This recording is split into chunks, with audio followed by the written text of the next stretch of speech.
We're live, man. Ready? All right.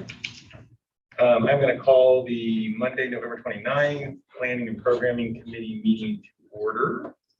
Welcome, everyone. I hope everyone had a wonderful Thanksgiving with turkeys or without turkeys. Heard about Ann's very successful turkey experience. So I'm sure it was very tasty. You didn't bring leftovers. No, all right, we're going to start with the summary notes from the November 1st meeting. Is there a motion to approve that? Those summary, are there any additions, subtractions, modifications? Otherwise, is there a motion to approve? Motion approved by Chair Wheeler. Second by Mayor Rochelle. Any further discussion? Hearing none, all those in favor, please by saying aye. Aye. All opposed, say nay. The ayes have it. Summary notes from the November 1st meeting are approved. Next up is approval of the performance measure weightings for the transaction updates. Jasper to provide a lead in on this, and then I have a full conversation. Indeed. Thanks, and good evening, members of the committee. So, for those of you who were at the authority meeting earlier this month, you may recall I mentioned that meeting was part one of a two-part process with respect to goals, objectives, performance measures, and weightings associated with performance measures. So this meeting tonight is the committee version of part two of that two-part process, where our focus is on committee coming up with a set of recommendations associated with the approved performance measures from the authorities last meeting. Shri has just handed out to committee members a scoring sheet. This is just for us to track your initial reactions. This isn't the vote on here, but if you kind of want to focus on that and zone out from me, that's fine. If you want to start putting down some numbers, the ground rule is that whatever you put down must add to 100, not a penny more or a penny less. It's perfectly acceptable to put zeros in where you feel that's appropriate, and it's also acceptable to put in 100 against any one measure, but you can only do that for one measure and you have no more points after that. But before we get to that, just wanted to go over a couple of leading comments, as Chair Wilson mentioned. So first up, the development and approval process. So December, we are looking for the authority to approve a set of weights for the performance measures, and then generally, do I need to start again? Gonna replay all of that. No, you don't get it. No. So, over the course of winter, spring, we'll be getting deep into the analysis. Next summer and fall will be the public comment process, and then hopefully in November of next year, your NVTA will be adopting transaction. We've touched on multiple times goals and core values and the differences between goals and core values. The goals now are approved, and I guess inherently the core values are as well. But just to restate, the goals are what you want to achieve through transaction, and the core values, equity, sustainability, and safety. The core values are how we're looking to achieve those goals. I thought it might be useful if I could just explain in a little more detail about how we use weighted performance measures in both the transaction and the 6-year program process.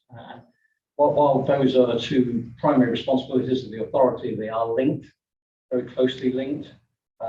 So there's definitely consequences for the 6-year program based on what happens in transaction, and what you're about to take action on tonight is relevant to both. So In transaction, remember, transaction is a fiscally unconstrained, geographically unconstrained plan, which essentially means there's a lot of evaluation done and findings based on that evaluation, but no project funding decisions are obligated in any way by adoption of transaction 1 year from now.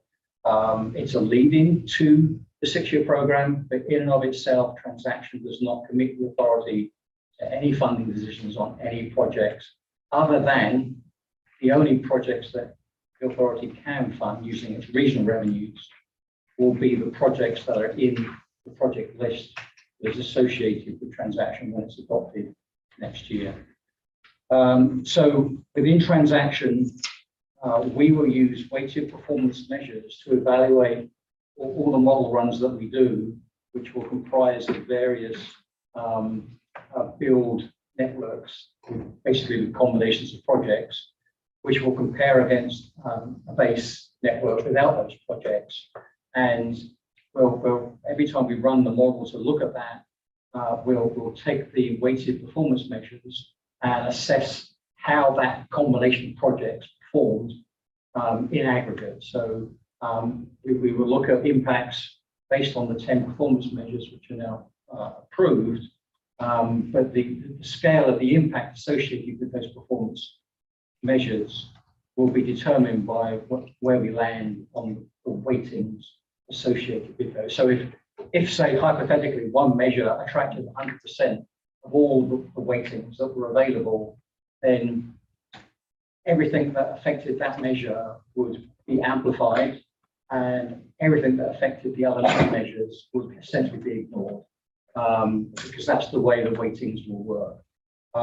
Obviously, that isn't a likely situation. So the weights will be distributed across 10 performance measures, and depending on the relative weights between those performance measures, that will influence the way the projects that are in the build network perform.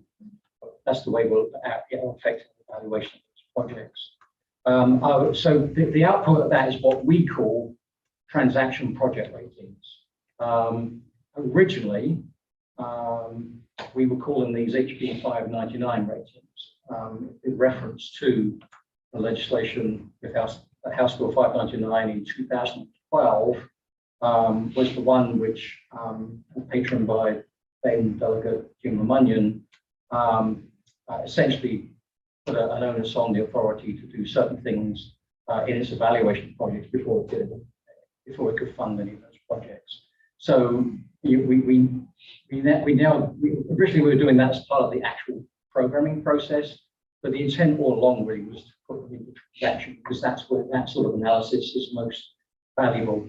So those transaction project ratings, which will use the weighted performance measures, are the only kind of system-wide quantitative evaluation that we do in transaction. So from a transaction point of view, these weighted performance measures are very, very important. When it comes to your 6-year program, we have 4 components to your 6-year program that we look at: eligibility, quantitative evaluation, qualitative evaluation, and public comment. The eligibility obviously is done at the front end, and for the current 6-year program, your fiscal 2022 to 2027 6-year program, for which we're evaluating projects now. The eligibility of that, the projects that have been submitted to us, is basically done. We will be commencing the quantitative evaluations, which includes transaction performance ratings, when we a few more months down the road. Just why the timing of this is quite important. But the transaction project ratings won't be the only quantitative scale that we use in your 6-year program. The 2 others that we use are congestion reduction relative to cost, which is something that's mandated originally in HB 2313, year 2013, which essentially says that the authority will give priority to projects that reduce congestion reduction relative to cost. So that's in the Code of Virginia, and essentially that becomes the most important quantitative scale because of that language.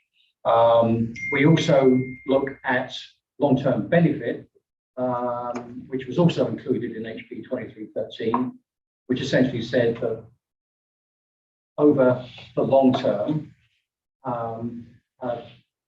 jurisdictions will receive a benefit, not dollars, that's approximately equal to the revenues that have been generated that can be associated with each of the 9 member jurisdictions. So it's not a dollar in, dollar out kind of a process like the 30% money. It's more like a dollar in, dollar out. But 70% money, the regional revenues, are part of a longer term evaluation.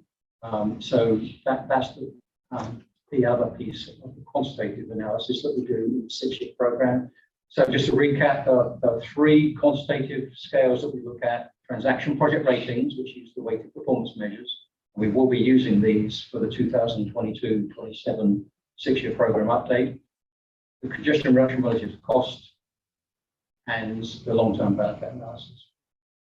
And then we have the qualitative evaluations, which looks at a whole range of things which we can't put into an algorithm or use an algorithm to evaluate. So things like past performance, the extent of external funding, and various other things that we'll look at. And ultimately, we'll also look under qualitative evaluations of things like geographic balance. And then public comment, which obviously comes at towards the end of the process, although we've used a lot of public engagement at the front end to drive the process. But at that stage, whatever the public comment is will be presented to the authority, and that will be a factor in decision making. So, so just wanted to be clear as to, hopefully clear, not confused you, as to how we use weighted performance measures in generating transaction project ratings in transaction and subsequently in the 6-year program. So with that in mind, if we go to the next slide, we'll take a. Well, I was going to say, can we pause for Yes. any questions of our staff about how these criteria are used? It's important fundamental here. So, all right, very good. Okay, thank you. So on the screen now are it says actually recommended goals, objectives, and performance measures. These are actually now the approved goals, objectives, and performance measures that the authority took action on earlier this month. And I'd like to, with this screen up now, I'd like to additionally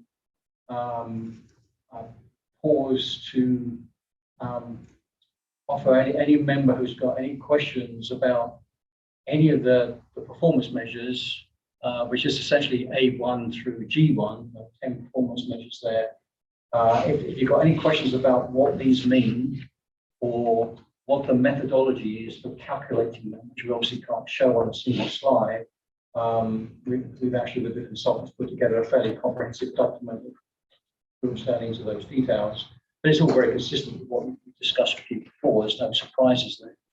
But if there's any questions about what any of these things mean or how we use, what data do we use, what method do we use to come up with calculation of the performance measures, including how we aggregate them all together at the end of the process.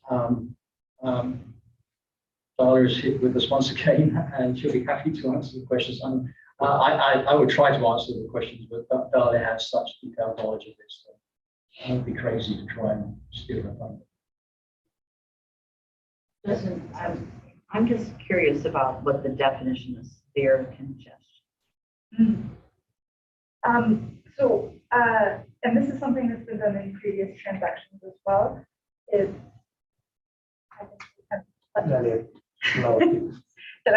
easier to understand stuff. We look at something called a travel time ratio. So it's the congested travel time compared to sort of free flow travel time on each individual roadway or facility. And so we look at higher ratios are worse congestion. So if it takes you twice as long, say during rush hour, than it would at 2 a.m., that's going to be a travel time ratio of 2.0. And if I'm remembering correctly, severe congestion, we indicate happen. Honestly, we'll have to look if it's 2.0 or 2.5, but that's how we judge them. And I can get back to you on what that actual number is. Yeah, I'm on the CTV and there's a definition that we use of severe congestion too. And part of my concern always is that where these measures can be aligned, that they are aligned. And so, and I don't remember what it is for us either, but severe congestion is different than congestion. Yes, absolutely. And duration is important.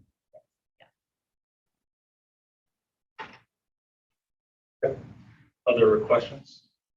One quick one. Yes, sure, Will. The equity, the access to jobs by car, transit, bike for equity emphasis area populations. Are we just using the COG EEAs? That's like what we're using? Like, how are we? Okay, that's just the baseline. Yeah, to keep it consistent with the Okay. work other folks are doing in the region. Okay, that's it. Can I just ask a question about that? Because one of the things about how Virginia shows up in the cause is that because we don't have a significant of extreme poverty, as you might see in the parts of the district or parts of Maryland, my memory is we have very few EEA. And if you ran that EEA calculation just for Northern Virginia, which they have done, more areas pop up as not having good access. And, you know, if you're looking at just Virginia's average versus the whole region's average of poverty, for instance, and I don't know if you've looked at that, but I actually think in terms of transit and some of the other things we're trying to do, that having more EEAs is a better thing and gives us a better idea of where we should work as opposed to really only getting the super outliers. I think there are places in every district. Well, I mean, we can look at that. That's not, Right. has not been voted on by. Yeah, well, Conti ran that. Mhm. I think it's a layer in the data that they Yeah, have. we just need to pull that up. Yeah. We can look at that. Yeah, I do recall, I'm trying to pull it up right now. I do recall there was a fair number across every jurisdiction by the definition that COG was using. Yeah, they are spread across the region, but obviously if you use Northern Virginia's average income instead of the region's average income, you would get more of them to show up. Definition. I mean, part of what we're trying to do is get at this issue of justice and access. Yep. It seems to me better to just look on in our area as opposed to including DC in there. Well, and I will say they didn't only use income for their equity. Yes, Right. there were a whole bunch of other Right. factors. that He did run it, just only using Northern Virginia, but keeping everything. Yeah, it's not just, it's, okay, yeah. All right. What did you look at when you G1 transportation system? Because it seems like it's all we can do just to get the transportation system, let alone redundancy. Agreed. And we haven't done the analysis yet.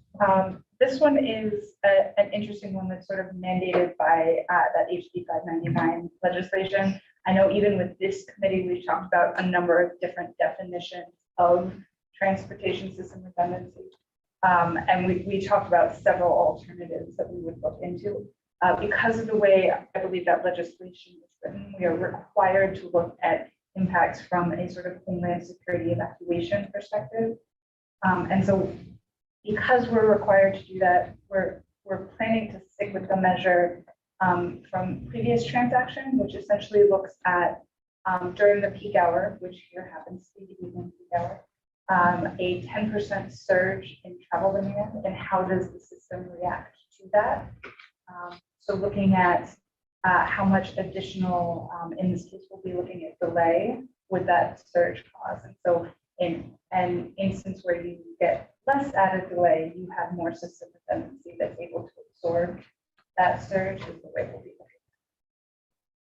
Because it's very difficult to anticipate everything that's going to happen. And, I agree, we should definitely try to anticipate, but for example, and I know I've mentioned this before, but I'm old enough to remember when the Air Florida went into the I was trying to get down the Leesburg Pike to get to the babysitters to pick up my 2 toddlers. It was snowing like crazy. There was the Air Florida disaster, and then Metro had an accident, a fatality. So I think that was January 1982. It was a horrible year. Yeah, It it was was a a really horrible bad day, year. yeah. So, I mean, everything just came to a standstill. And I'm assuming that we're never going to be able to fix something like that. I mean, who knows? Never seems like a very strong word, but that's not our goal with this measure, is not to be able to fix the worst possible day that anyone has ever seen or imagined.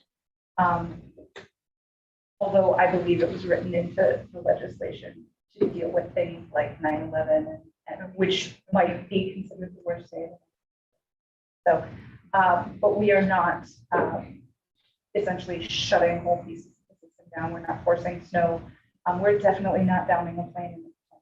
So it really is a more standard sort of emergency. So again, 10% will wreak havoc on the system if we were to, because we are at essentially capacity in so many places anyway.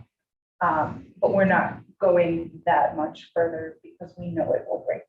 And so there's not, at that point, there's not a lot to learn from it. Good questions around how they play it. So it's the idea that something like a bus system, it would be a little more resilient, perhaps, with a 10% surge, and it would get extra points for that. Is that totally correct? Something along those lines. Yeah. If you're building in alternative routes that people can take to get home, that provides that sort of excess capacity to provide some of that redundancy. So potentially even the things that are being done, the state's doing around 95 to deal with, with the signalization and being able to change the traffic patterns somewhat. Reversible way. Yeah, to get more people moved off 95. If there was a transaction project that proposed reversible lanes or technologies that help do that, all of those things would be good.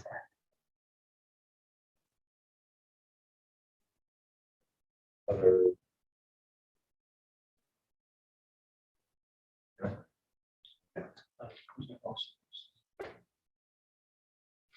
So you may recall from the authority meeting that set of goals, objectives and performance measures, in our opinion, do represent the kind of the universe of all the things we might possibly want to measure when we come to evaluate the projects that are in transaction.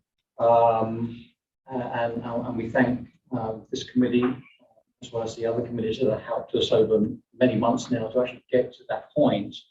And really now we're moving to performance measures, weightings, which we as staff see as more of a policy direction from you, as opposed to us telling you what you should do. So we put the emphasis on this committee and the other 2 committees, the TAC and the PCC. The actual mechanics of how we'll do this is this evening. You've got the score sheet, so we'd ask you to, in turn, tell us what your initial thoughts are on what the percentage should be for each of the 10 measures. Shri is going to work some magic and actually track those real time, so that not only can you see what's going on when he adds them up, anyone who's watching on the live stream can also see the same thing, so they hopefully don't get too lost. Can I ask, so is the assumption here that we're going to each put in our numbers, we're going to see what that looks like from an average, and that's going to be what we're voting on, or is that just going to show us the range of scenarios for us to vote on the recommendation? So tonight, what it will show once the 4 of you have given us your scores, we'll aggregate and average that for the 4 of you, in other words, for the committee. Yeah.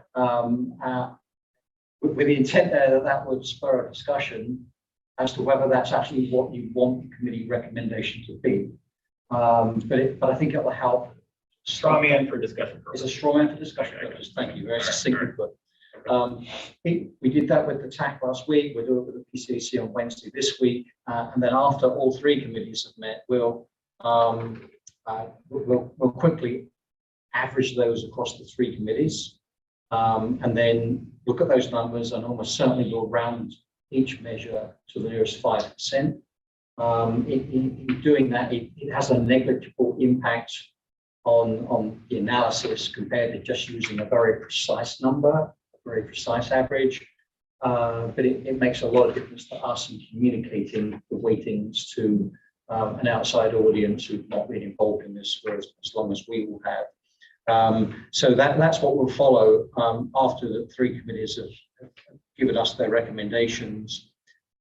But then the key step that follows after that will be at the authorities meeting in December, where you'll see what each of the committees has said, and our arithmetic recommendation based on those will be the rounded to 5% version, and you'll have all that information as an authority to decide as a body what you want the measures to be.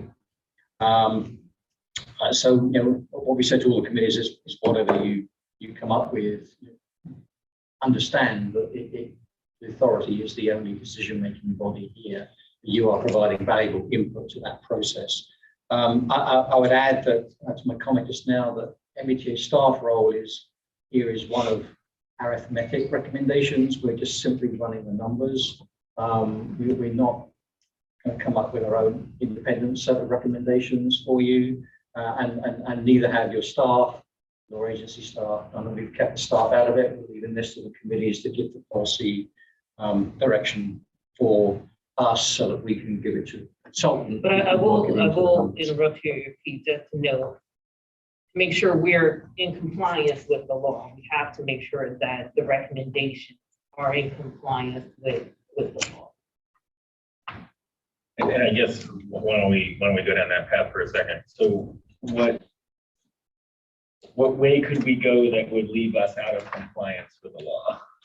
Rating the performance measures that are not directly related to congestion reduction higher than the performance measures that are carryovers, if you will, from AC599, which are specifically the congestion reduction performance measures.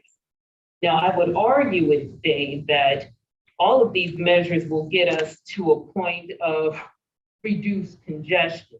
But when we're looking at the measures in tandem, particularly if you're looking at slide 6, and you see some of the objectives, if you will, that have the asterisk by them, and at the bottom it says measure included in AC599 ratings. These were specifically some of the performance measures. I don't want to say we inherited, but were utilized when VDOT was responsible for conducting the AC599 process. So are you saying that if just want to make sure I understand, give me a scenario that would be in violation here. And the attorneys are present and tell me if I'm getting off base. If we looked at the transportation system redundancy, G1, and gave that 70% weighting, and then everything else had a combined 30%, I think the attorneys would have some comments for us regarding making sure we reevaluate or reconsider giving a weighting of that nature.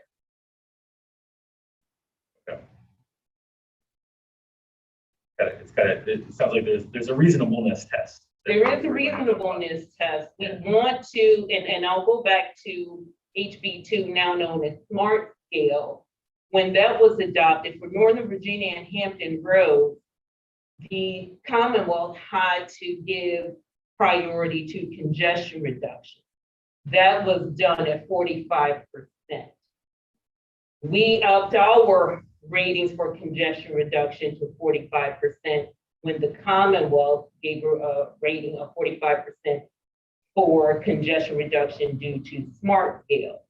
And then we had the other 5% 100% for the Homeland Security line in HB 599.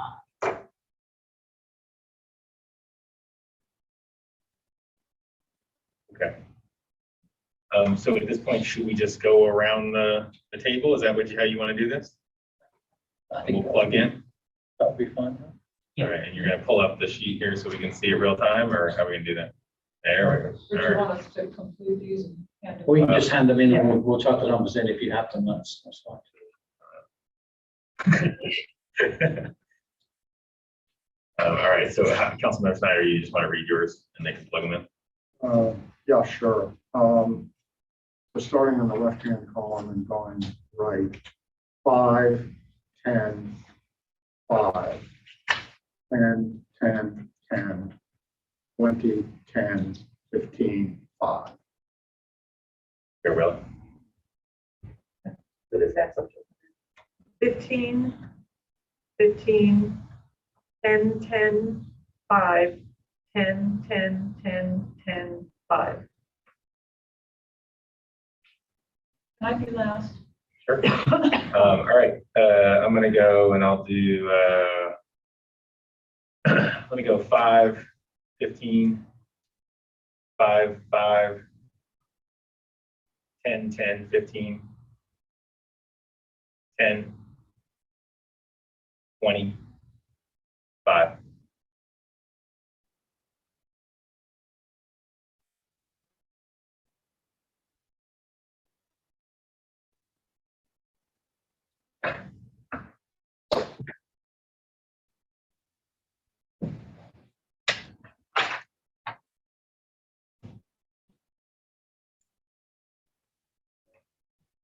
This has got to equal 100, right? Yes. That's what I'm doing.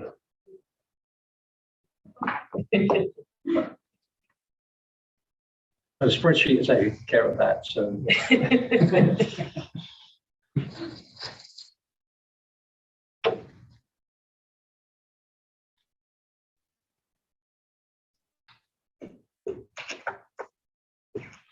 You can go under 100, we could just use your extra weight. It's up to you.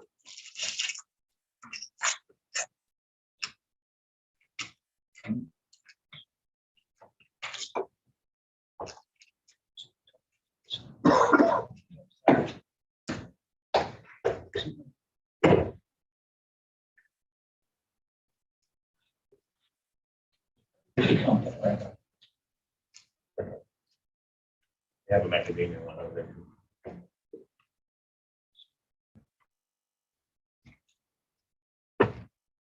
I can't get it to add up to 100.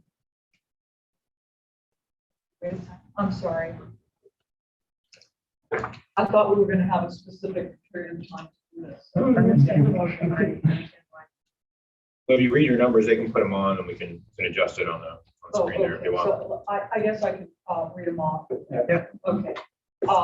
25, 5, 15, 10, 10, 10, 15, 5, 5, and 5.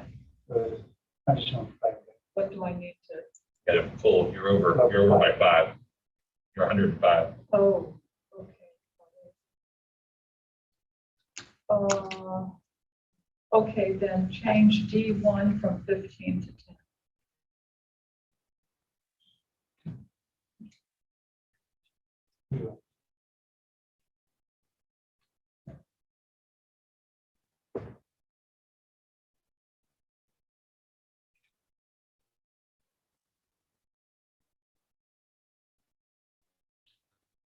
So what you see is that, yeah, as the body, D1 is the highest at 13.8, and G1 is the lowest at 5. It's a pretty tight range to say across 10 measures. And when you take into account averaging and rounding, it may get even closer. But D1 is one of those things without an asterisk, and we have it first. Is that a problem? Remember you were talking about legally. We I'm have just saying- 6 performance measures that are in line with the congestion reduction. Is that correct, Steve? We think that A1, A2, B1, B2, C1 and G1 would all be, predominantly congestion related. And I haven't added those up, but they're comfortably going to be at a level where You understand what I was saying? Yeah, I do. I do. So for the red numbers are averages.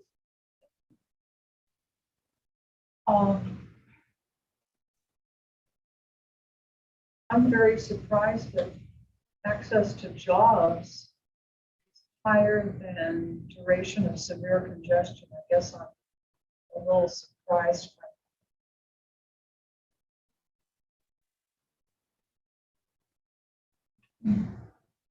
Having sat through severe congestion many times in my life.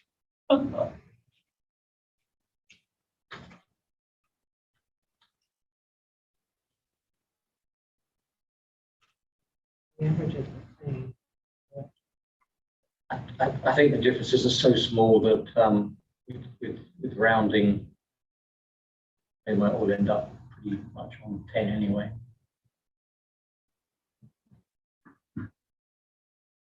Yeah, I mean, I think that the nature of these weightings are to basically render almost all of them meaningless Well, and at the moment. I think that this committee and the others have done a great job in paring down the number of measures to 10, because the last time around it was 15.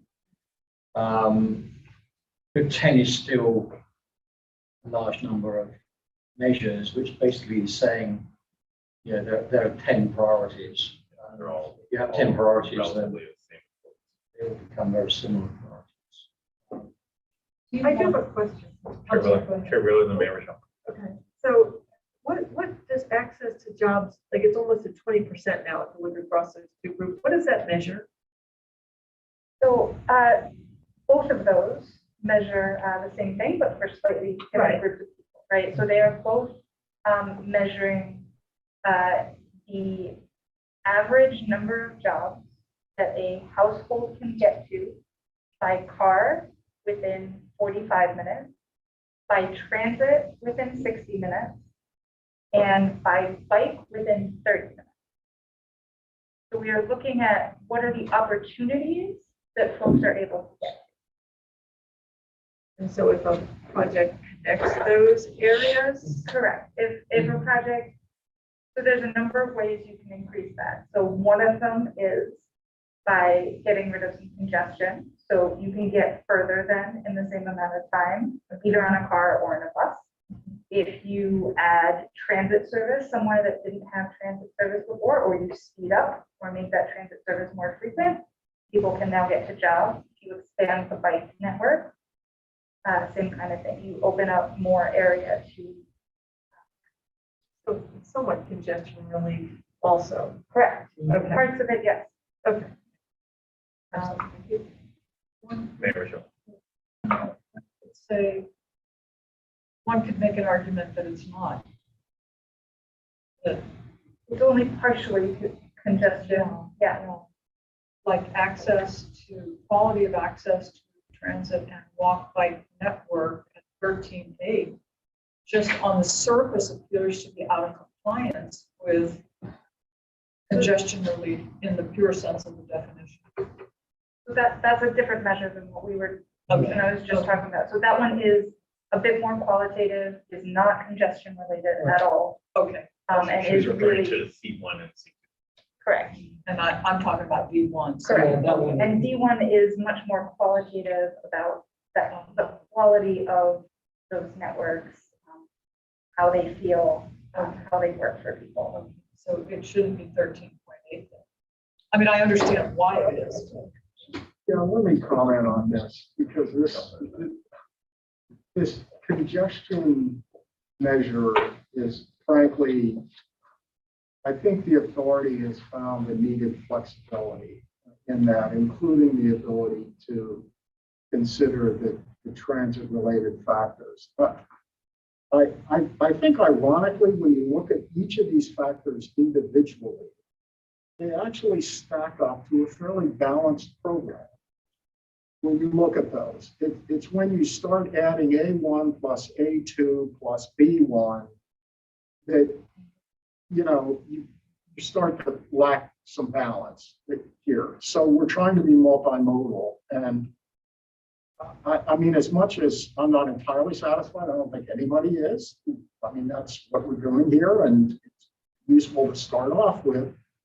I think there's a fairly interesting balance here in reflecting the true values and staying within the broad framework of the law. I think too often the congestion measure has been read as a purely highway measure. And so we needed some balance to that to have a truly multimodal system. And ironically, I think we've kind of gotten there with our averages. And I'm not entirely satisfied. I mean, clearly I would rate certain things higher than others, and I have no doubt others would feel the same way. But you kind of get the average is sort of closer to what I think is a true multimodal approach, and one that's consistent with the broad outlines of the legislation. I understand what you're saying, David, but for example, vehicle emissions, I don't think that should be rated at 12.8, 12.5, excuse me.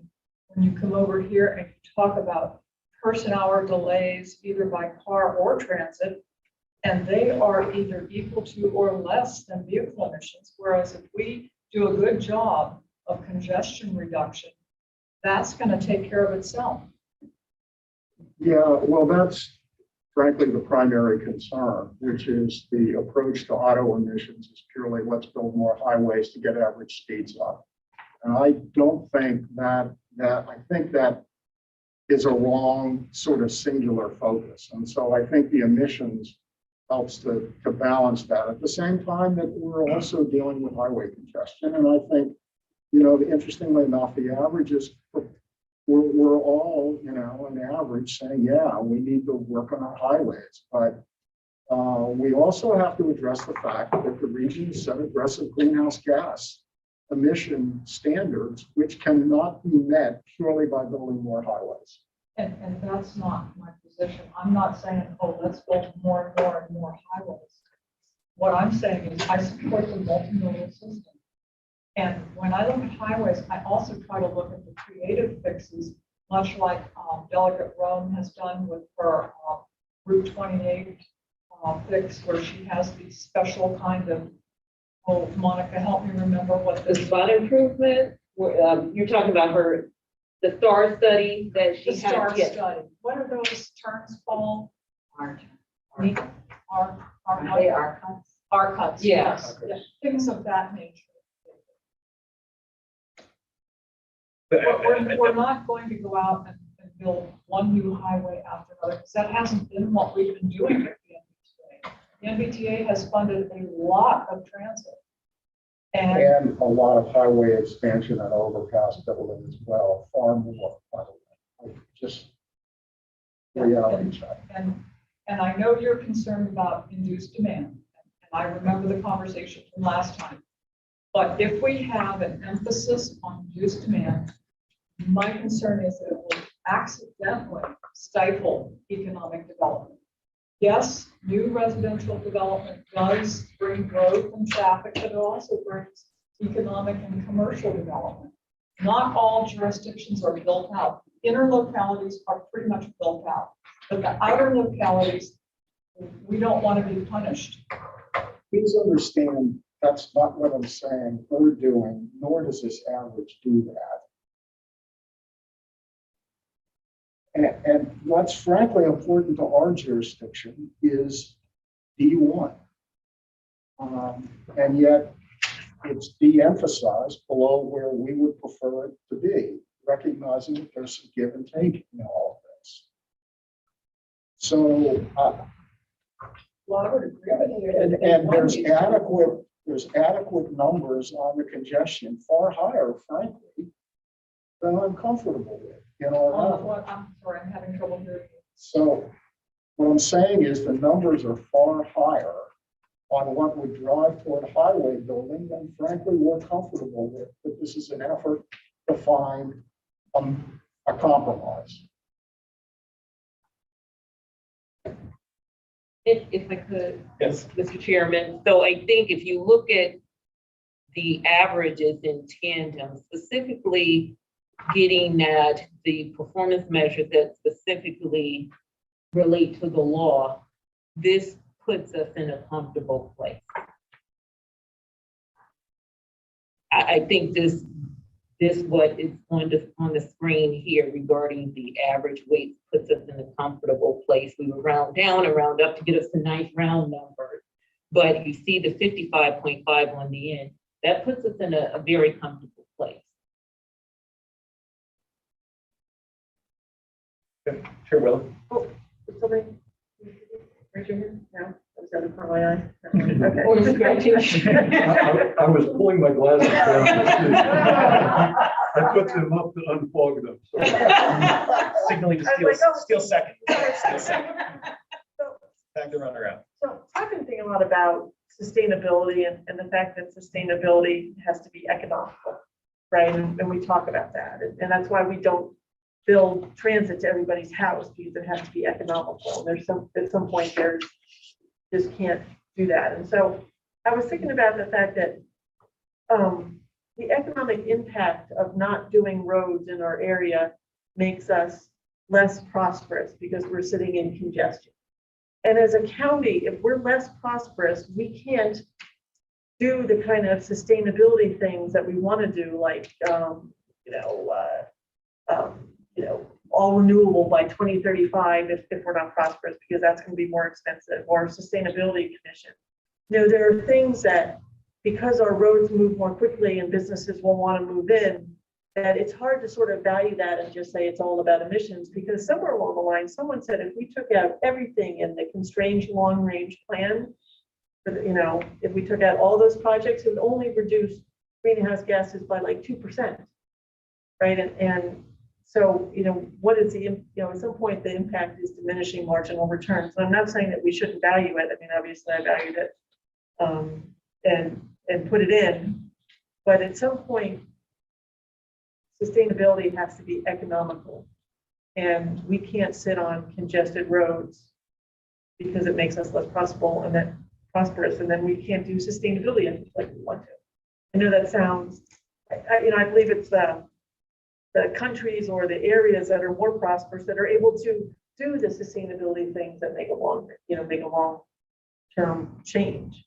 And that's who's going to be the lead in it. But So let me try to focus this conversation. So, Chair Wheeler, are you suggesting that this weighting that the average weighting that's before us right now is going to do that? I mean, I guess, are you concerned about what's? yeah, I'm concerned about getting dinged on building roads. That's why I'm saying this out loud. Well, I know, But but are you suggesting, because I guess I'm trying to understand if we're trying to get to a place where we can recommend something here. But like, are these averages uncomfortable to you?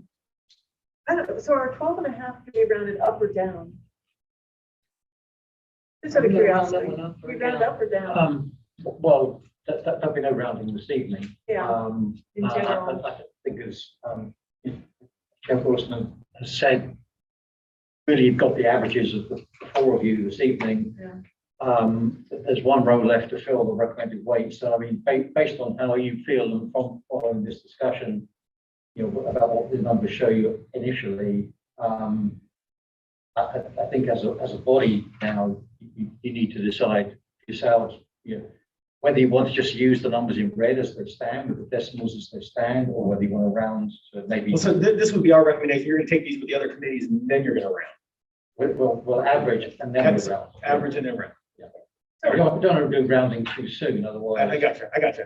It was more the narrative that I was. Okay, I got you. I mean, I Understand. understand the numbers are where they are, and I get that. It's more the narrative that, sustainability. And Mr. Chair, if I could, this is one part of the process. We also have the public comment part. We have to account for long-term benefits. We have where we balance the quantitative and the qualitative when we get to the funding, because I think what we're talking about now is the projects that are in transaction and then are submitted for funding for the 6-year program. We have in the current transaction, 352 projects at a total capital cost of $42 billion. Yes, we won't be building every single project, but then when you get to the 6-year program, as Keith mentioned early, we do have to marry the quantitative and the qualitative. And one thing I know is that when we bring a draft program to the authority for your consideration, we have to have geographic and modal balance. Something Ellen used to say when we would produce the annual report, she would go to the map immediately, just as giddy and I'm like, why do you love this map? She said, I can defend you with this if you're challenged, because it had geographic balance and modal distribution. So I think, you know, while we are all cognizant of not trying to disparage anyone and being cognizant that the authority isn't responsible for land use, we do not have that autonomy. We take down your 9 point, whatever version COG is on for land use, and we use that as our model. But we try to be cognizant at the end of the day of achieving that balance of geographic and modal balance and distribution and long-term benefits. And to date, we're pretty good. One locality I have to square up. Well, I think that's probably an important context for all of this, is that this is one aspect of one piece of one part of the overall funding picture. And then separate from all of this is all the land use decisions that we're all making within our jurisdictions, which obviously have a big impact on overall how this all looks. So I think that's probably important context for everyone to appreciate, and knowing that, you know, this is just how we're going to spend our money and for projects that are funded out of this source, not necessarily what we might do locally and everything like that. So, Mayor Rochelle. I'm pretty much in line with Chair Wheeler. I do have a concern that roads are not valued enough. I value transit, and I know there's areas where transit is extremely important, but you know, it's really easy for some people to say, well, don't build those developments, or don't build this, or don't build that. But some localities in the outer ring have the potential for a great deal of Byright development that will occur by law. And that Byright development was set up long before they came into office. That was set up long before Chair Wheeler came into office. So we can't dictate what is built, and we don't have that work. And so Totally understand. I'll just say, as Monica just said, all of that development, or at least all of it that's in the cooperative land use forecast, will be included, all of that growth, or at least what is included in the cooperative land use forecast that COG puts together, will be assumed as part of this. So it's not saying that, and so any congestion that would occur without improvements to the transportation network would be seen as part of that. So you consider taking into consideration Byright development and, well, I guess So- a worst case scenario, is that what you do? It's not a worst case scenario, but the jurisdictions all work with MWCOG to come up with what is called the cooperative land use forecasts. And these are forecasts of population growth and employment growth around the region. So they're probably not any one jurisdiction's dream scenario, because Council of Government works to sort of balance some of those for what the region might reasonably be able to achieve, since you can't have unlimited growth everywhere. So it's nobody's potentially ideal growth scenario, but that is what the region has agreed is the most likely to occur. So I assume that most of that is Byright developments. I can't swear that it's all of the Byright development, but it Understood. is what the region has agreed is Okay, thank you. for the forecast. Other comments? Okay. Yeah, just to say that when you actually look at the averages, they, I think, define a pretty good multimodal not what I would, maybe what I would prefer, and probably not what others would prefer, but I'd like to go back to remarkably, certainly in very close to an interesting result. I'd like to one more thing. If you round and you take like the closest ones up to 10 or down to 10 and things like that, you have to round the 12 and a half down to 10 to make it add. So it's almost 10 the entire way. It's just kind of funny. And that's sort of how it ends up in, which is fine. I mean, it's just, we've just sort of spread it out across, all those except 5 at the end and then 15 for the quality of access, transit, walk, bike. But otherwise, everything is sort of being a 10. Yeah, thanks, Chair. I would suggest don't round to the nearest 5% now. Yeah. But if you want to round, just round up or down to the nearest one. Yeah. And as Sri types them in, I mean, we could do that now just by rounding them up in that top row to see whether it adds to 100. And if it does, great. If it doesn't, then we're going to have to just adjust so that it does add to 100. But unless there's any major departure from this that the committee as a whole wants to explore, then maybe the easiest thing would be to do what he's doing now, and then you take action on that row. Yeah. So we need to take 2 percentage points off. But you can take them off wherever you want. I mean, that's the discretion of the committee. You don't have to necessarily do it. It's the 12 and a half. So if you do the 12 and a half and you take 1 from each of those and round those down, it comes out. I'm just saying that it's just numbers. So, I mean, I'm basically with numbers also. Good. However, you want to get rid of those extra 2. I would suggest that the 13s move down to 12s.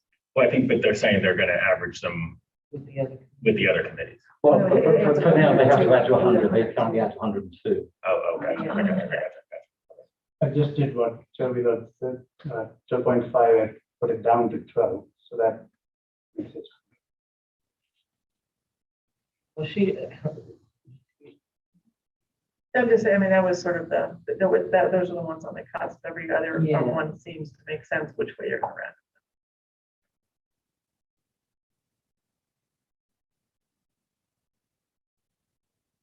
They really are almost all the same except for the last one. So I guess that means everything is important and then that means nothing's important. I mean, Or as Dave said, they come together to make a multimodal program.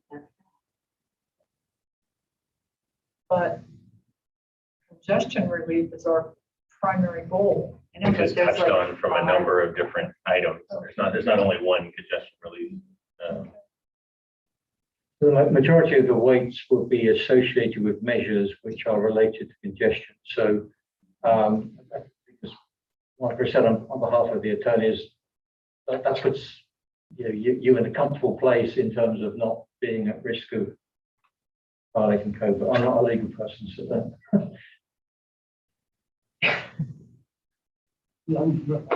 You blessed the phone. So I think I. With the mask, you can't get their opinions, right? Nice try, you're not very You can't read an attorney's mind when they wear a mask, right?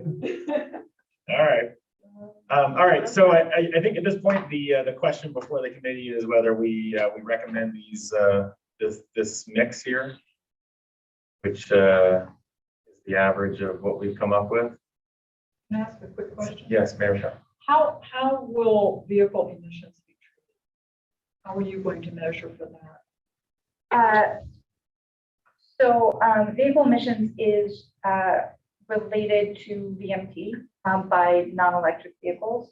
We're working with COG right now to figure out specifically what the emissions rates for different types of vehicles are and different speeds or level of congestion related to that.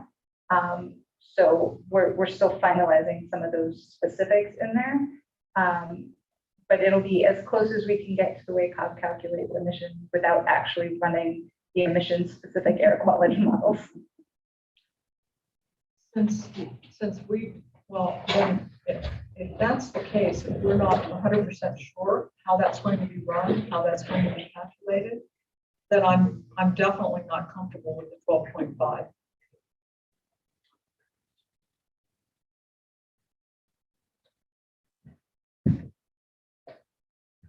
All right, other comments? All right, do I hear a motion of some kind?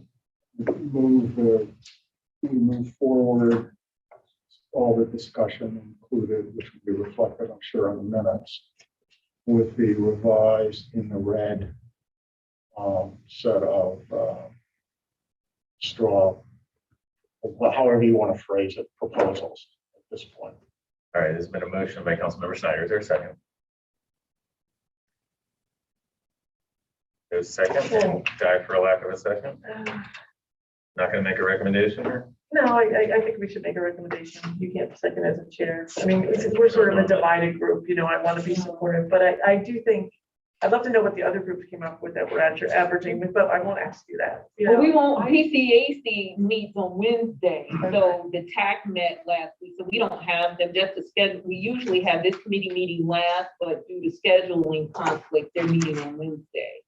I don't think we really have to make a I mean, candidly, if we're going to do it, if we're going to do it like that, we'll have a tie vote, it'll lose, nothing will happen. We'll make no recommendation. We'll just take ourselves out of the process. I think the goal here was to average it out and try to come to a consensus.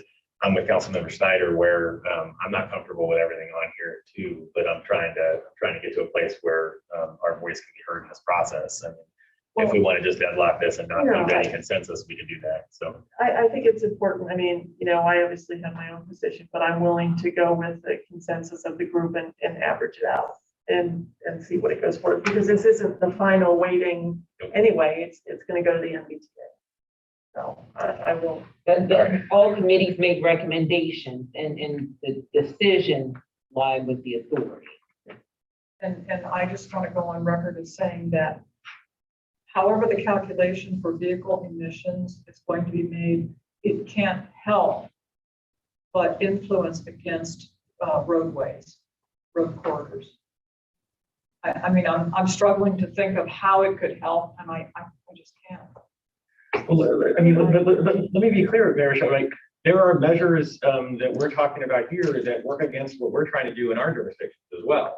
So I think nobody is saying that one criteria is going to be the entire criteria. That the idea is it's a mix, and I think that's that's what we're trying to approach here. My personal belief is there's several of these metrics that cause cut-through traffic in my jurisdiction, and one of the most significant challenges that we hear from our residents. So I don't want to exacerbate that problem, but I understand that for the purpose of regional harmony, we need to end up in a place that ultimately provides a share of resources across the region. So. I think we have to be, you know, if we're going to take an all or nothing approach to these metrics, then we're not going to ever be able to make any regional decisions. So that's not what we're doing here. We're trying to understand how we come up with a relative emphasis on these metrics that we believe leads to a result that ultimately is for the good of the region. I think that's what we're trying to get to here. So I will second Mr. Snyder. There's been a second on the motion. Is there any further discussion? Hearing none, all those in favor, please signify by saying aye. Aye. All opposed, say nay. The ayes have it. Abstain. Okay, so it's 3-0 with 1 abstention. All right. All right, that brings us now to transaction update on scenario definitions. I'll just quickly kick off here. Dahlia has got a few kind of brainstorming questions she'd like to put before you. That there are no right or wrong answers, and there's no pressure or requirement on time to come up with responses to these if you choose to do so anyway.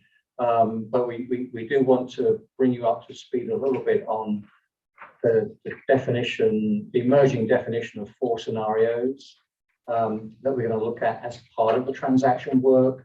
And I think in different ways, each of these scenarios speaks to some of the things we've heard, particularly things expressed as concerns this evening, to help us as we go through the technical work to get a much stronger grip on the influence of uncertainty in long-range transportation planning.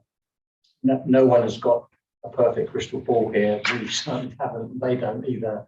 And we will admit that, but we can take steps to understand what the range of possibilities might be if we depart from, you know, what we sometimes refer to as the standard forecast based primarily on COGS, cooperative planning forecast, which Dalia mentioned a few minutes ago. So with that, Dalia, if you just want to kind of touch on some of the things we're thinking we're going to do and some of the input we'd like from the committee tonight or later if possible.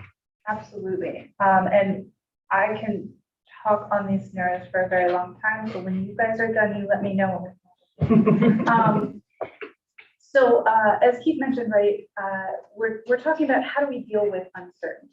So that standard forecast that COG uses, that we use in order to predict the future, assumes not only those cooperative land use forecasts that we talked about, it assumes various improvements happening in the CLRP, to the transportation network, but it also assumes that travel behaviors stay a lot like they have been for the last 20 years.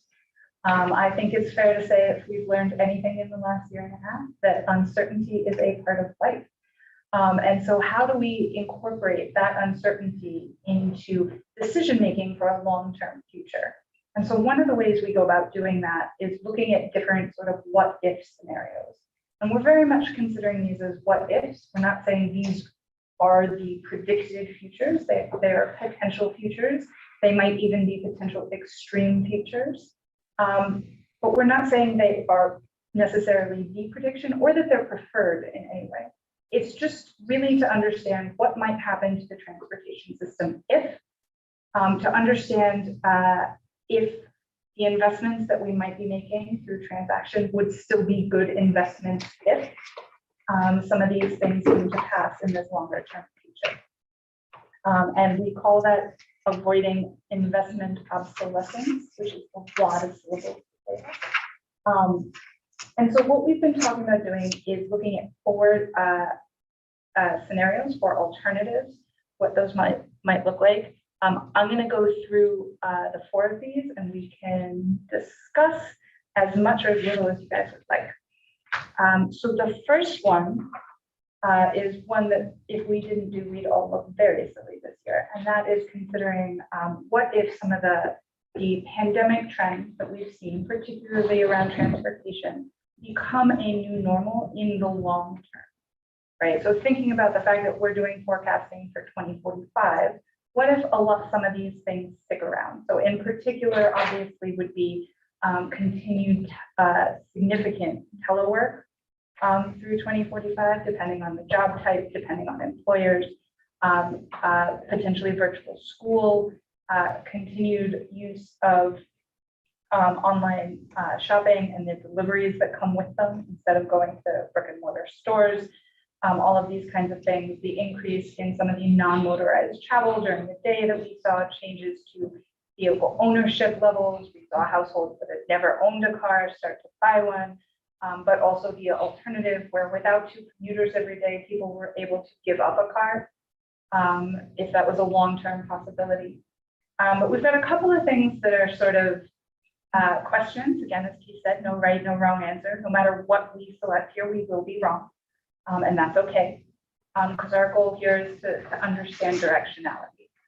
So there's 2 pieces in here that we've called out with these yellow boxes. So one of them is looking at the potential for a change in willingness to ride transit into the future. And we've all seen the decreases in transit, which have been a lot related to the fact that fewer people are commuting to work, right?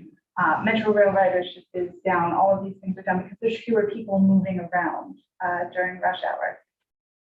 And so all of that would be accounted for certain. But do we also see sort of a fear of being in enclosed spaces, potentially with other people continuing into the long term, so that people are less interested in taking transit, even if they do, or when they do. So that's one idea that we've been toying around as a possible future, not one we'd like necessarily, but a possible future. And then the other one, of course, is potential changes to land use.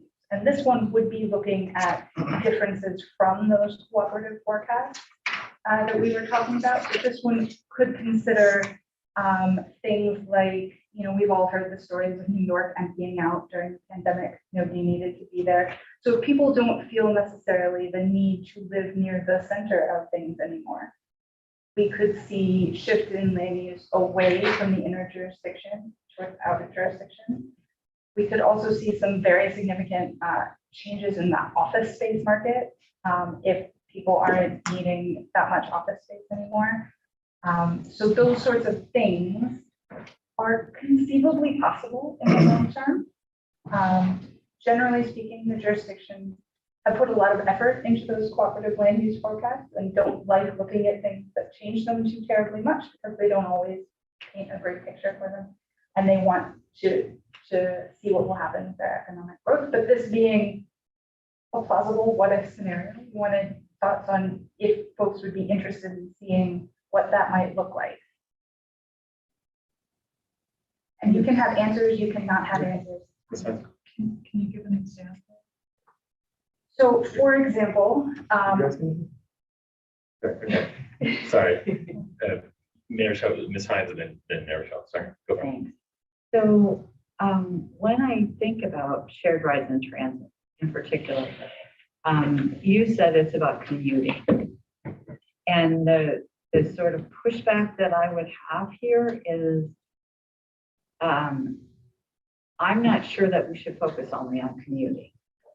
And I think some bus systems in the region saw a rise during the day that ridership came back that was within jurisdiction or doing short hops as opposed to the center city commute.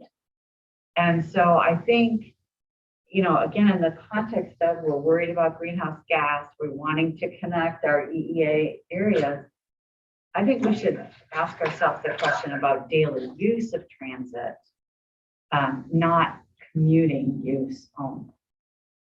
so that's a fair point, and I think that the willingness to use transit or shared ride services of any kind into the future would apply equally to any kind of trip. I think if we're talking about changing where and how frequently and how often people are going, that's absolutely something we would want to consider. But then it's just a question of, are people going to be willing to get into transit? And you're absolutely right.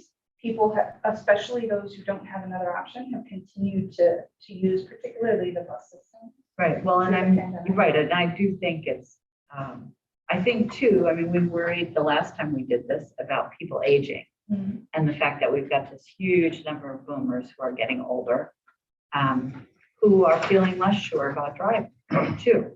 So anyway, I just I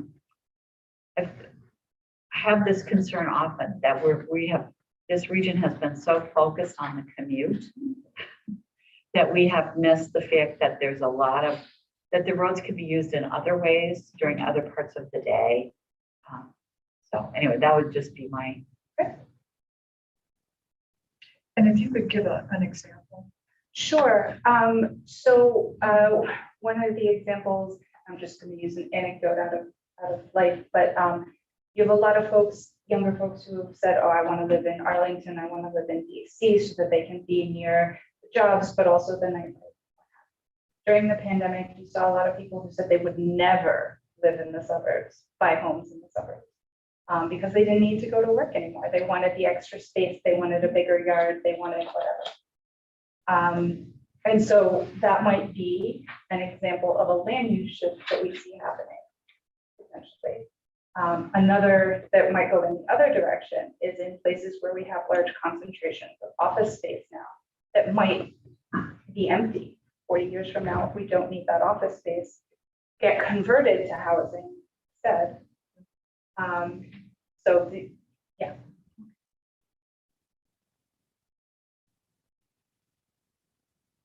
Any other thoughts about this one?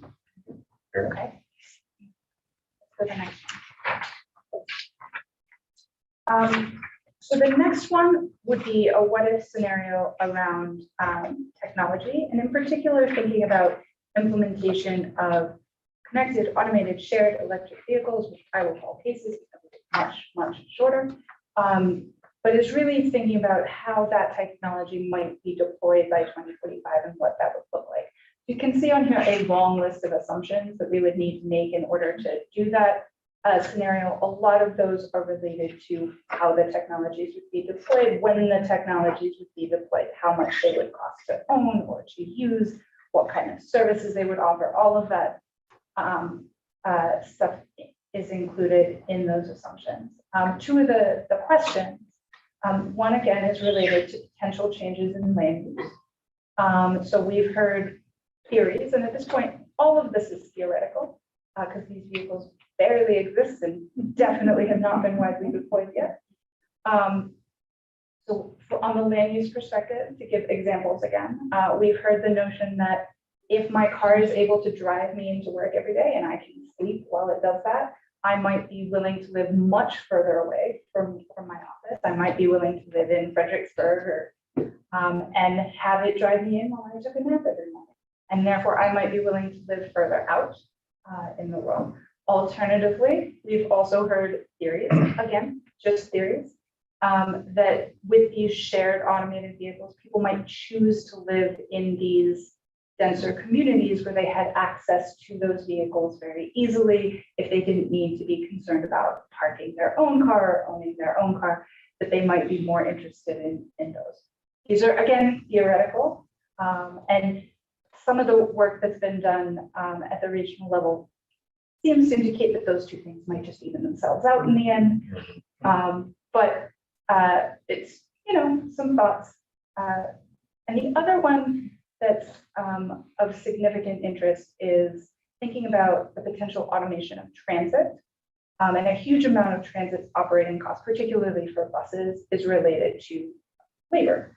It's related to the driver. And so thinking about if we are able to fully automate buses and therefore reduce the hourly operating costs, would we be interested in, say, supplementing that with a significant increase in transit operations to essentially keep that operating cost neutral, but increasing the amount of service that was out there by leveraging those vehicles? A question, the issue of microtransit, that is ways to get more people more rapidly to the rail system for more unusual sort of non-commuting patterns. Does that fit under technology or does that fit under the prior scenario? So it depends. If they're automated, they'd probably fit here. If they're not automated, a lot of that has to do with more along the lines of projects that a jurisdiction might propose, I would say, in order to implement those. So one of the things that I've been thinking about, not only from my own jurisdiction, but others, if you have a primarily residential development that doesn't really support the traditional bus thing, and you wanted something more on demand, and you wanted to also take advantage of technologies. So it seems to me there's a model here that there isn't much of so far, and might be useful in many different types of jurisdictions. So microtransit probably fits in here somewhere. Yeah. So an automated shared vehicle could function very much like microtransit, or like back when we were still able to have it, Uber Pool, or any of those things with the shared rides. So they could function in that way if we set those up. Sure. Because one of the advantages of using a car is I go out my door and I get in my car, and you don't have to, wait for 20 minutes or 30 minutes and all kinds of weather conditions. So the public is saying what they want. The question is, can transit provide that, or can it? And if so, it's worthwhile trying to explore. I would fit under the sort of the general notion of microtransit or on-demand services. And there are bus companies in the Commonwealth that are doing that now in more rural areas, where it's on demand. You walk out your door in the bus.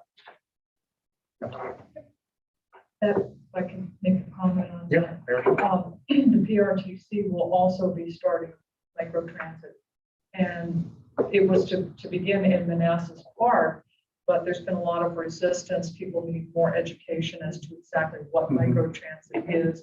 Some folks have seen it as a prelude to canceling the service altogether. So there's going to be an extended public education campaign before it begins. Well, and in my 2 square miles jurisdiction, I have people getting in their cars, their 4,000-pound cars, to go less than a mile and a half to go to the grocery store. Well, I know that I have a burden to address greenhouse gases the way everybody else does. And while walking and biking are great, it isn't great for a huge segment of the demographic. So and I realize that. So microtransit might be something worth exploring a lot for both inner and outer jurisdictions.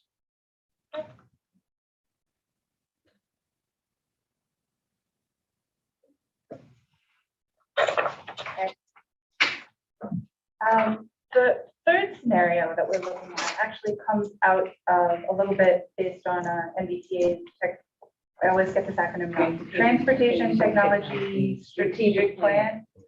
Okay, that only took 8 months. Is looking at an incentives and a pricing scenario. So thinking about this is something that would use pricing, use incentives to manage travel demand across the day on specific modes and on specific facilities. So that would include things like essentially making transit free, offering incentives for shared rides or for shifting travel time. COG has already been doing I'm not sure if it's ongoing right now, but it had been an incentive pilot program with an app called Incentrip that was trying to incentivize / bribe people to change their travel patterns. Incentivize is just a fancy word for bribe.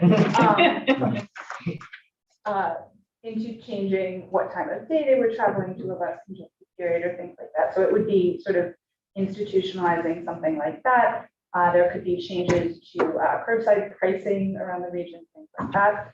But the big strategy here would likely be some sort of extensive roadway pricing structure. And so there's a number of different sort of structures that could take.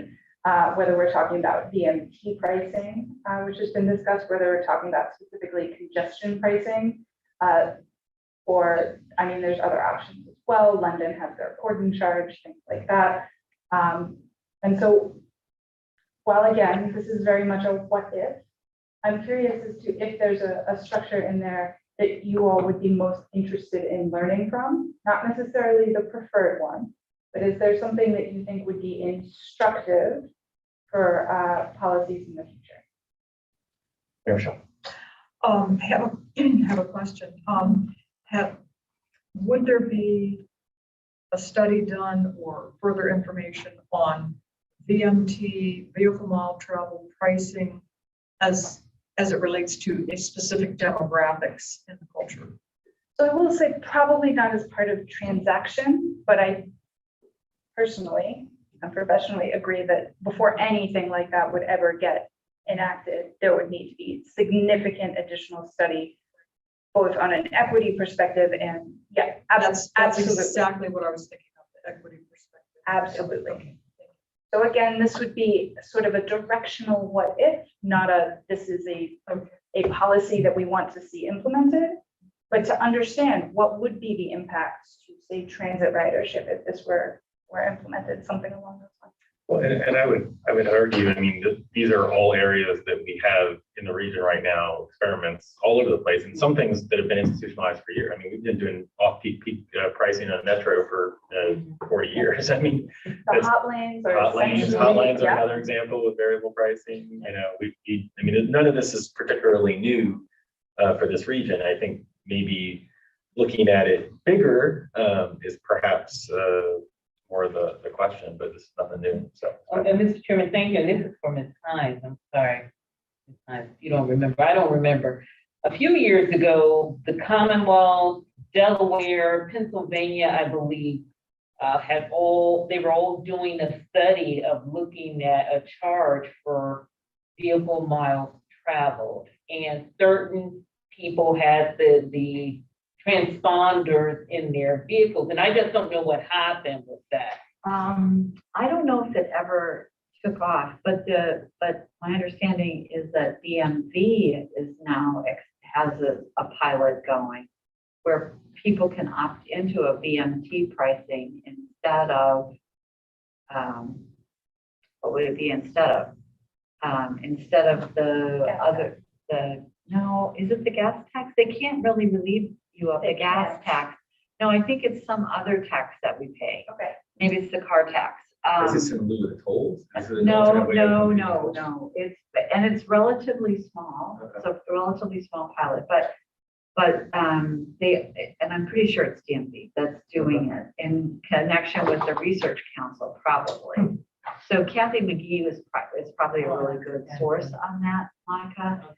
But they're trying to get a handle on, how much are people actually driving, from different parts of the Commonwealth And there have been studies, pilot tests of this done around the country, also trying to get a handle on how much do people change their behavior when they have to pay out for. in a visible way, Yeah. as opposed to paying at the pump, which we all do every time Correct. we drive. But we don't know that we're. Well, yeah, in theory. Yeah. So there are a bunch of research studies, and we would use any of those to sort of inform the behavioral shifts in such a scenario. And I would say on all of these scenarios, it's probably worth it for you to talk to Kathy Well, I McGee, was just about to make mention, sure that yeah. whatever this, because all of these things are things that we have been talking about. We're in the process of doing the same thing, our unconstrained V-Tran. And there's a lot of imagining of, it's placed more in terms of risk at this point. Where do we see the biggest risks to our business? So it's a little bit different approach than this, but there's a lot of overlap in the topics. So, And some of these are really what we're doing with the RM3P program, in tandem and working with the Commonwealth and DRPT. We're doing some of these things. I think the thing kind of, especially coming out of the pandemic, the thing that's interesting to me, and it kind of touches on what Hines was talking about kind of transit usage out of commuting, not in traditional commuting hours, but also thinking about how even the vehicle commutes that are going on right now are perhaps not the same as they used to be. So, it seems like looking at incentives to shift travel time and kind of what works and what doesn't work, and kind of how we meld that with all the other changes that are going on right now might be an interesting place to explore. Because it dawns on me that the changes that are happening right now which are accelerating a lot of trends that we were already dealing with before, telecommuting, things like that, are going to potentially change how we think about capacity in all of these systems, and on roads and in transit. So, Love when you guys do my segues. did I say the next love when one? you Yeah, guys do see, my segues. I wish I could say that I read these slides very, very carefully beforehand, and I could tell you that I was doing that, but I love it. So therefore, with that excellent comment, I'm going to transition to the fourth scenario, which we had envisioned in early days as a climate change scenario. And again, in early days, we had thought, okay, maybe we want to do a scenario where we take a look at what are the pieces of infrastructure that are most at risk from flooding, from inundation, and take those out of the network and see how it functions.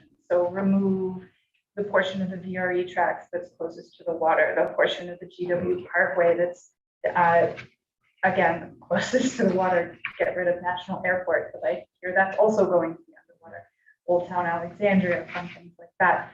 And see how the transportation Yeah, system. don't do that. Okay. So see how the transportation system functions without those. We can still do that scenario. However, the point has been raised that, there's likely to be between now and then engineering solutions that would raise the VRE tracks, save the airport, save Old Town, what have you, from actually being removed from the region. And would it be necessarily hugely beneficial to know that without the GW Parkway, we can't function as we would like to? So that remains an open question, but I think to Mayor's point, is maybe there are many of these things in the first three scenarios that we just talked about that grouped together might actually make a decent climate change scenario. So some of the pricing mechanisms, some of the change in commuting patterns from the pandemic, some of the technology solutions combined might make more of an interesting what if scenario than pulling out those pieces of infrastructure. And so that would mean we'd want to run these first three, learn some things from them, and then come up with a fourth that made sense. But that sort of just an option we wanted to run by. So here are a couple thoughts about that, Mr. Chair. So there have been so many goals set by so many people with so little connection to the reality of actually achieving those goals that I think we need to take a step back and say, what are our climate change goals? COG has set them. The president has set, what, 50% reduction in greenhouse gases by 2030. That's effectively 8 years from now. The US is also committed to meeting the 1.5 degree Celsius target set in the Paris Climate Change Accord. So what do we need to do as a region to meet those goals in absolute numbers? And then what are the combination of strategies, whole mix and match on different scenarios can you reach? But when we engage in this exercise, it is far more aggressive and far more demanding than people are thinking at this point. And one thing we could contribute is to say, if we're serious about the goals that have been set, here's the role of transportation, which is what in our region is about 40% of the greenhouse gases, whatever that number is. So that's the target based upon the 50% reduction by the president has set by 2030, and then the 1.5 degree Celsius. If all we do is talk about, well, there'll be a bunch of flooding and we build this highway up here and we do that, yeah, that's one approach, but I think it misses the larger context in which we exist. And it may tell us that these goals are not realistic without X amount of investment. Yeah, and Because this is, when I hear that Dominion Power, see if I get this straight from the VML, estimates that by 2030, we'll have 500,000 electric vehicles in Virginia out of 8 million vehicles, I think it is. That doesn't meet the 50% target, at least in that one component. So where are we going with this? And what there would be real value in someone stepping back and saying, okay, this is what it's really going to take in the transportation sector to do this. And then we either decide we're going to do it, we'll do a piece of it, well, whatever over time. But there's a real mismatch, it seems to me, between the goal setting and realizing what it would actually take to meet those goals and what the timeframes are. And I'd like to bring the two together for an honest, public discussion. I do think, No, sir. sorry, we might be about to say the same thing. Yeah, Go ahead. let me just jump in here. I do appreciate and agree with Councilman Snyders was saying, and one of our early starting points on this scenario was to do exactly that. And the reason why we held back was because we knew that the COG's climate change study was about to report out. My understanding is that the TPB's technical committee will get a briefing on that this coming Friday. So kind of in the spirit of not rushing to make a decision on what to do in scenario 4, we really would also like to take stock of what we hear from TPB staff and their consultants this week and over the course of this month, I think. And then that will also give us some idea of what has already been done by TPB staff and the consultant team, and maybe some things which they have not done where we could fill a vacuum. But what we wanted to avoid with this was just to simply duplicate what TPB has already paid to do. That would just be a waste of. So we think TPB will answer the question to meet whatever the goal is, this is what the transportation system would have to do in total. I'm hoping they'll say something along those lines, yeah. right? Since they did set goals for the region, I believe their plan should be prepared to know. But getting to the national level, I just personally think if the president wants 50% reduction, then drastic changes are going to have to take place. And that's not something that we as a region can really implement as a side. And one of the things I mean by that was years ago when we had cash for clunkers, that got a lot of the older fossil fuel vehicles, you know, when the cars weren't as clean as they are now, and I say clean in air quotes, it got a lot of those cars out the road. It was a huge incentive to make people finally say, okay, I'll buy a new car. At one of the meetings, Dahlia told us that the life cycle of a car on the road is 17 years. That's a long time. And if your car is paid off, at least for me, I need a huge incentive to get into, you know, a car note. So I just, expectations management, I mean, the original COG projection showed the reduction in greenhouse gases mainly coming from energy production and very little from transit. So I don't think that TPB is going to come out and say this is how we get our regional reduction in greenhouse gases only from transit. I don't know what the expectations are, but it's sort of all connected. And COG initially said, here's how we get there. And the vast majority of it was coming from changes in energy production and building and efficiency in commercial uses. I mean, if anybody's ever seen that, just so it wasn't coming from cars. And I think it's all three of those things, actually. I mean, we've just looked at this at CTV too, and really have pushed to understand what part of the market we are, and DEQ did produce gave us something that shows, now we're not the largest. There's still, but there's a lot of it that's related to traffic, to cars. There's some of it that's related to even the process of building roads and maintaining roads. Think about all the snow plows we put out every year and cutting grass and all of those kinds of things too. So there's some of it that the agency can deal with, and then there's some of it that's absolutely about change behavior and change technology. You know, a lot of people are banking on EVs as being the big thing. In the next 5 years, I don't think it is the big thing. But I'm struck, I'll just tell a story that somebody told about the port, where semis line up and idle to be filled with containers. And it was a terrible situation. Air quality was just awful. And they figured out how to automate it. So people got an appointment. They came in, they got their containers, they went back out. The efficiency of the whole thing improved like 80%. The air quality changed dramatically. The greenhouse gas impact changed dramatically. That's part of why they're looking at, Quantico and some of the bases to try to figure out if there's a transit way, because it's like the Pentagon, all these people are going, they're mostly going at the same time. There ought to be a multi-person vehicle that could work. What is the incentive to make that happen? It reduces congestion for everybody. It's good on vehicle emissions.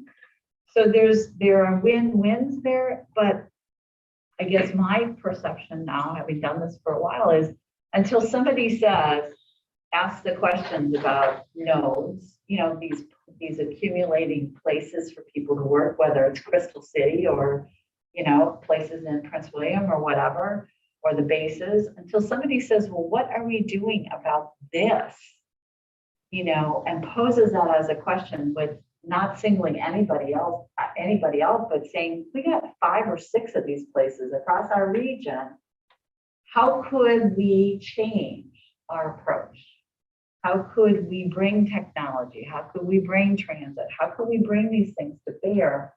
Because it will affect all the other things that we're doing. Maybe you don't have to build so many lanes, and maybe we build transit lanes. I don't know, but I just feel like sometimes we get ourselves into these scenarios and we're missing the obvious situations on the ground where we have opportunity and risk both.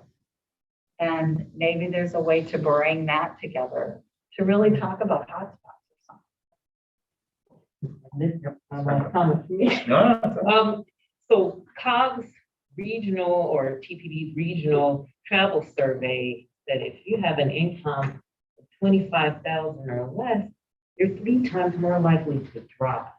And so then it gets to equity as well. And how do we address that? Because a lot of the things we may want to look at, there's an affordability component and an equity component. And how do we make sure we're not pricing out, if you will, people that have and $25,000 in this region or less, you're barely making it. Oh, you're not making it. You're not making it. And they tend to live further out and drive more. Yes.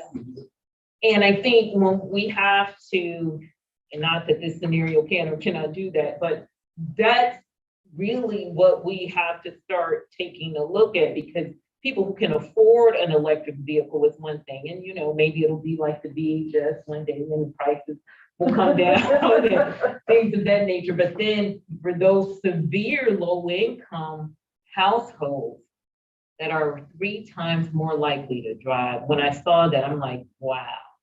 And I don't know if they are more likely to live further out. Is it, the access to transit and where they live versus where they work? But those are things we have to consider as well, while we're looking at climate change, making sure whatever the solutions are is equitable and affordable, really. Take you back to housing. housing policies, climate policy. All right. Moving along. That's all we have for you on transactions. Thank you for your Any additional feedback. questions on that? Or thoughts? I don't think we know what the future holds and the ability to pivot and understand the different scenarios. I don't know what we do when we approve projects and we find out we don't need the roads because people aren't on them. I assume at some point NVTA is going to be able to pivot and change when we find out we are living in a new reality. Or Monica, she's got the crystal ball. That's tired. Oh, well, That's right, that's we right. want the investments to That's reach right. their useful life, or, She knows the I'll future. call you She's just not for telling us, the but she knows the future.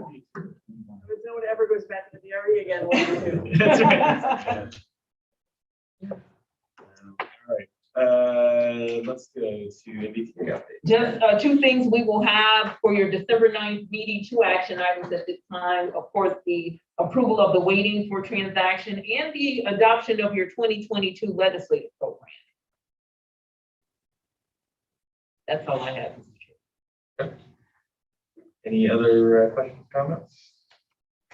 A motion to adjourn. Actually, when are we meeting again? Oh, yeah, that was the thing. We are trying to avoid meeting in January if we I can. would say that subject to authority approval of something to do with weightings this month, then there will not be a need for the committee to meet again probably until February at the earliest, possibly March. But if there's some sort of hiccup with the weightings, then we'll have to take stock of where we are and what we need the committees to do. So we'll keep it saying, if we can't get the weightings adopted, we'll see you sometime next month, I suppose. To put the committees back at work. But hopefully- Date to be set. Date if to we- be if we set. have to do that. Okay. I think normally we would do January 3rd, right? And that's my installation date. I gotta take the oath. So not gonna do that. All right. Any all right, motion to adjourn. So moved. Motion by Chair Wheeler, seconded by somebody. Councilman Snyder. Any further discussion? Hearing none, all those in favor, say aye. All opposed, say nay. The ayes have it. Have a great night, everyone. Wonderful holiday, great meeting. Back in February.